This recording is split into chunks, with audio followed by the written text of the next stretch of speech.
I am Robert Garza, and I am going to be talking about Apple Inc. Um, this is for my management class with Professor Monty McKay. And the first thing we're going to talk about is Apple. Just a quick, brief history. Apple has been in business for roughly about 50 years and has steadily been leading the global market in shares of cellular industry and technology in general. Um, Apple has been on Fortune's World Most Admired Companies list as the number one spot and has been that way since 2014.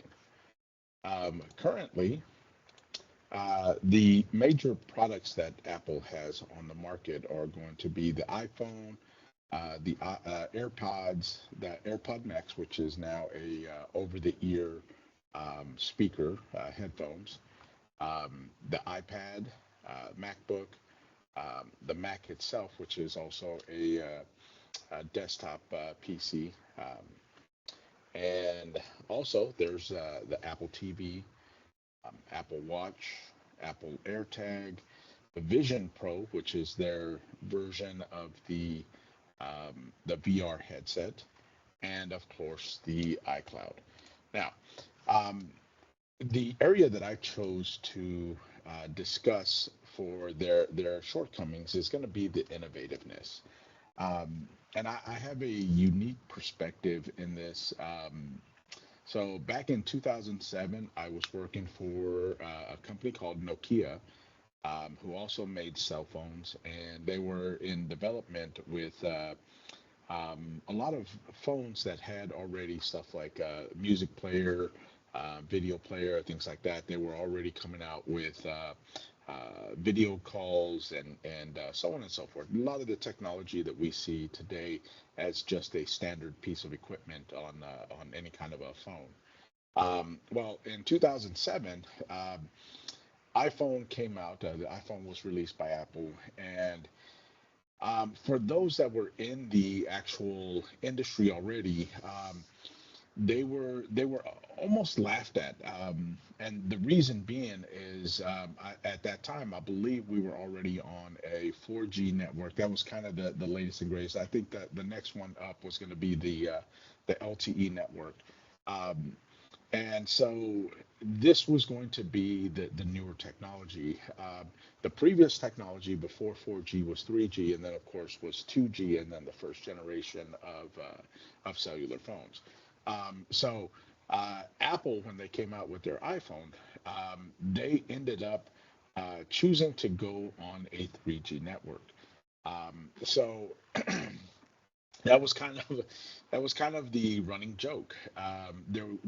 Everybody was laughing at them. There's no way that Apple was going to be able to gain any kind of momentum with their iPhone, especially since it was using antiquated networks. Um, Now, in my opinion, so I have an iPhone. I've always had iPhones. It's kind of funny um, that I'm talking about Apple in a derogatory way, especially with their innovativeness. Considering that they're always working on older technology, but some of the things that I do like about Apple is so from device to device, everything carries over. There's not a lot of learning um, new ways to handle the phone. A lot of the shortcuts and whatnot transfer over. So it just provides the user with a um, ease of use, and that goes from not just from the iPhone, but now also iPhone had originally, excuse me, Apple originally came out with the iPod, and so this was the Apple's version of a portable music player. It was a standalone iTunes. iTunes was the streaming service where they had all the music, which they still do for the most part. Um, but so again, most of this stuff was antiquated, but obviously, Apple had a cult following for the extent of the Mac and the MacBook and whatnot, there was a lot of people that just loved the Apple products. So it became more of a hipster type uh, technology, not technology, equipment. So if you were in the hipster vibe, you actually had the white earbuds that were hanging from your ears, or you were listening to music, or you were, it showed you were not the norm.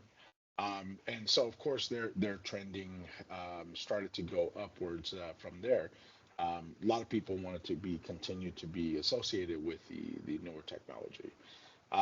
The problem that I see with Apple, so a lot of their coding, a lot of their technology is built on proprietary software, meaning that you have to have special permission to develop applications on their platform. Whereas the Google, they have an open source network, or excuse me, open source code, where literally anybody can have access to the internal code specific to the phones, and they can modify it. And those that know how to write code and how to manipulate that code can actually um, they can become almost super users for these phones. So it ends up being a pretty nice excuse me, pretty nice way to handle your device, especially if you know how to manipulate that code, and you can pretty much create your own applications and have it do specific things that maybe only pertain to you. Now, that's kind of a good thing and a bad thing. So with the open source comes a lot more vulnerability. So people can target Android users, stuff like that, and hack their phones and whatnot. So um, that was one of the downsides to it. But Apple actually had because of their proprietary software, you couldn't just hack their phone. And actually, that's kind of been one of the selling points for Apple. So a lot of government agencies have tried to hack their phones and have been unsuccessful. So there are some pluses and minuses to it, but of course, in my opinion, I think the innovativeness has been a little faulty for that, in my opinion. Um, Again, so some of the product benefits for Apple is the ease of use, cross-platform functionality, and of course the innovative designs. Um, you know, excuse me, not innovative designs, intuitive designs. So meaning that a person can pick up an iPhone and start using it with very little of a learning curve. So that actually provides them with a little bit of an edge. And the main reason for that is with Android, you have a ton of people that are, excuse me, a ton of manufacturers that are developing their own code for it. So maybe the Motorola is going to be different from the Samsung. The Samsung is going to be different from the LG. The LG is going to be different from, the I think there's a one uh, ONE one. I think that in the Google Plus Google Pixel.